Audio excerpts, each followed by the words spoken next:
Welcome to Mysteries of Superstition Mountain. I'm Larry Hedrick, where we bring the past into the present for our future viewers. Today we have another great story by Hank Sheffer. Thanks a lot, Larry. At one time or another, we've all heard the old story that Jacob Waltz said, "I know of a treasure that'll make 20 men millionaires." Well, I don't know exactly what he meant by that. I know I've never become one of those, try as I might. But what we do know is that as soon as you say the name Superstition Mountain, it conjures up the visions of adventures of searching for gold, searching for Jacob Waltz's Lost Dutchman Mine, or the Jesuit church treasures and the Jesuit gold, or the ever-present Peralta catches of gold from mines from ancient times, from old Mexico. Whatever you might choose, there's something there for everybody to hunt for. Of course, then there are always the people that come from all over the world to go and just see the tranquility and the beauty of the mountain itself. All of the hiking trails and whatnot that will allow anybody to go back in there and see remnants that were left over by the pioneers, and you can pretty much see what the pioneers saw even way back then. Well, however much gold Jacob Waltz may have found here in Arizona remains to be seen. But one thing that we know absolutely for sure is that there was silver, and there was a lot of it. And this silver, discovered in 74, 75, that became, I should say, the Silver King Mine, opened up the ball for people coming from all over the world to get a piece of that action. There were cooks, there were anvil pounders, blacksmiths, there were people in mercantiles, there was everybody you could possibly imagine, and in great measure, it opened the area wide open for the cattle business. Now, the fellow that we're going to talk about is J.J. Fraser, or Jack Fraser, and he was one of the best-known cattlemen that came over here. But we really can't say he was the first one to be here. That distinction goes to a fellow by the name of Matt Cavanis, and he and his wife Alice got here sometime before Fraser did, and they established what was known as the Board House Ranch, confused by many because it was called the Cow Barn. It's pretty much where the Quarter Circle U Ranch is today. But ironically, with Cavanis, that particular board house clue that went along with the Dutchman gold was probably one of the most accurate clues of all of the clues that we see. And it's probably one of the clues that we hear the least about.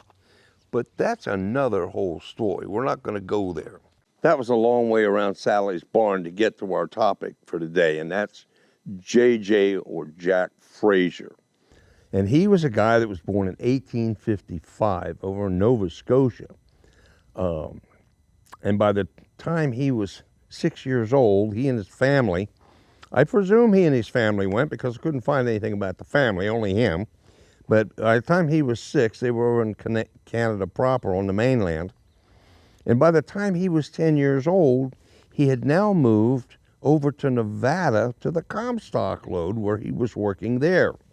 And yes, he was 10 years old. And yes, children from 8 to 10 years old worked in some of the old mines until they learned enough and got big enough, then they could actually walk down into the mines and work as miners. That was a true story. So he was there for about 10 years. And then finally, he managed to go to where the silver was, and that was at the Silver King Mine. He arrived there about 1877, and he was working the mines there. It was interesting. This guy had a propensity for finding ways to make money. I was going to call this the entrepreneur cowboy, but that seemed like way too much word because I couldn't even say it. So it became Jack Fraser, Jack of all trades. And what he found there was, apparently he liked to gamble. And by 1887, the way the story goes was he won a herd of cattle in a poker game. And so he took that herd of cattle, and would you believe he decided to open a cattle ranch. So he established the JF Ranch, the Fraser Ranch, in 1891. And so now Jack Fraser has a real cattle ranch. He's been a miner, he's made money at that. Now he's a cattle rancher, he has that. Things are working pretty well for him. They built up the buildings, they built a barn, they built the main house, or a windmill for the water. They've done all these things.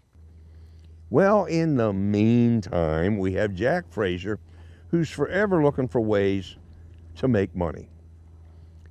The ranch was doing okay, it held its own, but it never really turned him into that wealthy guy that he wanted to be.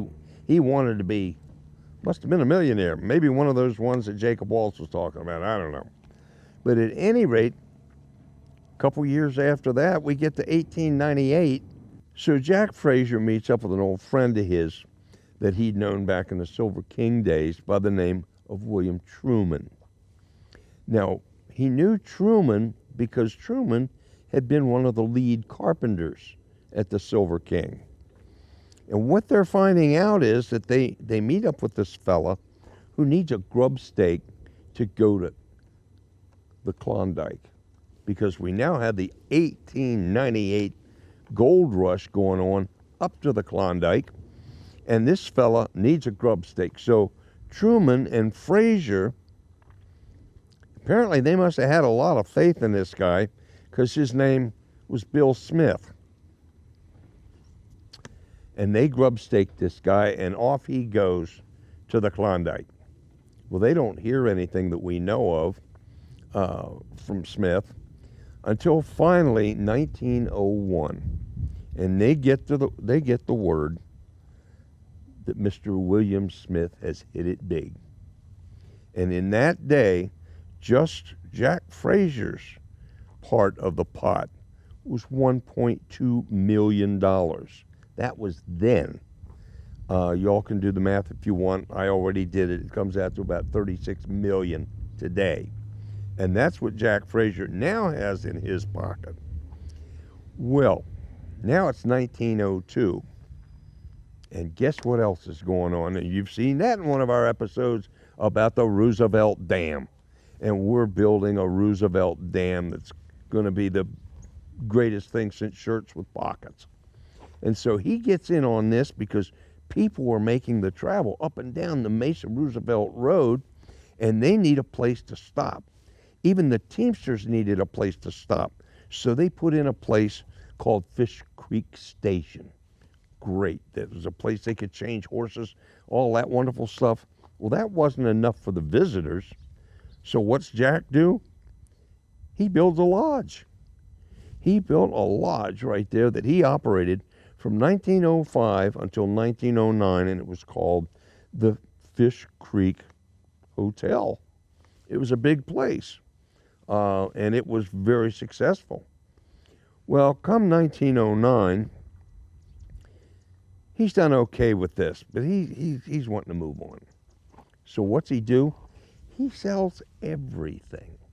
He sells all of those holdings. He sells part of the ranch off, and he decides to take and invest all his money into the fertile lands that were down around Florence, not Junction as we know it, but Florence, the other half of the road down to Florence proper.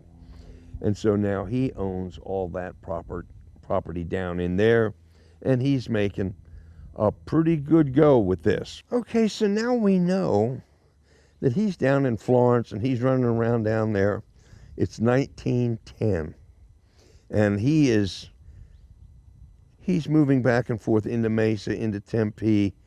He's running back and forth. He's taking care of his business. He still has money being made at the cattle ranch because it's still the JF ranch at this point. And he's starting to dabble in politics. Well, he dabbled all right because he bumps into a guy who's going to be a president. He bumps into Herbert Hoover, who happens to be a mining engineer. And of all things, the two of them wind up together up in the Superstition Mountains, beating and banging on rocks, looking for mineral outcrops, of all things. And they did this for a couple years together. In fact, they probably became pretty hard, fast friends, because now we have Jack Fraser is with the Republican Party representing Arizona for the election of Herbert Hoover. And that was in 1930. So now we have Jack Fraser. He's done that. He's messed with the president. He messed around with the other president, Teddy Roosevelt, at the Roosevelt Dam. He's made money there. He's had people at the Klondike. And so now he's running around with these people that he knows. And ironically, even Truman was a member of the Masonic Lodge, the same as Fraser was. And so the big boys were all parts of the Masonic Lodge. And apparently he found a home there because he was in the Masonic Lodge for 68 years. Not bad, because he only lived to be 88, so he was there at the Masonic Lodge for a long time. Now, he dabbled in some other things too, and one of those things, and I know he had to know Dr. Palmer, had to know him, because Palmer was one of the ones, as we talked about earlier in that episode, who started some drugstores, pharmacies. Well, turns out Jack Fraser's the one who was one of the founders of everybody's favorite pharmacies in Mesa. That was true. He was also the president of the First National Bank, for Pete's sake. So he was dealing with that. We won't even talk about bankers and money. We won't do that. And of course, the Masonic Lodge. Well, he dealt with this for quite some time until we finally get around to 1943. And unfortunately, Jack Fraser's run out of time. He's 88 years old, and he died in 1943. Okay, well, as it stands now, we have Jack Fraser has finally passed on. And he truly was an entrepreneur. He was that he was a pioneer out in the Superstition Mountain. So what we know is that while Jack may not have been the first, he was really what we like to refer to as the bell cow. He was the first. He had the big ranch that has come down into what ranches are left out there now. And unfortunately, with the Woodbury fires and whatnot that came through, a lot of the desert was burned up. But from what I understand, all of the JF buildings are still there as they were. But we know that Jack Fraser was the guy that got this all started. Why he decided to come into the Superstition Mountains, we know he came for the silver. But other than that, what would have drawn him here to be an entrepreneur per se? I don't think we're ever really going to know what the underlying reasons were for that. It's just going to have to stay one of those mysteries.